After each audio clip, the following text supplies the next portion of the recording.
ஒரு விவசாயி வந்து அவர் வந்து பயிரை வந்து இப்போ எடுத்து காமிக்க போகிறாரு. தண்ணிக்குள்ளே மூழ்கி இருக்கிற பயிரை வந்து அவர் காமிக்க போகிறாரு. அவர் பார்த்துங்க பார்த்து என்ன சொல்கிறாருன்னா, இதெல்லாம் வந்து ஏதோ ஏரியோ குளமோ கொட்டையோ நினச்சிப்பீங்க அப்படின்ற மாதிரி இருக்கக்கூடாது. இது பயிர் தான் இது அப்படின்னு சொல்லிட்டு காமிக்கிறார் பாருங்கள். அவர் வந்து அந்த பயிரை வந்து நெற்பயிரை வந்து இப்போ தண்ணி உள்ளே வந்து எடுத்து காமிக்கிறாரு. இவர் வந்து என்னன்னா மெஷின் மூலியமாக நட்டதால் பாருங்கள் காட்டுறாரு பாருங்கள் இதுதான் நிலம். அவர் பயிர் பாருங்கள் எப்படி தெரியுதுன்னு.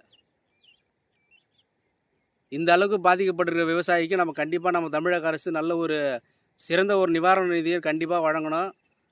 கண்டிப்பாக கொடுத்தாகணும். பாருங்கள் அந்த நெற்பயிர் வந்து எந்த அளவுக்கு மூழ்கி போயிருக்குன்னா, அப்போ இது ஃபுல்லாக எவ்வளோ அளவுக்கு மூழ்கி இருக்குன்றதை நீங்களே பார்த்து தெரிஞ்சுங்க.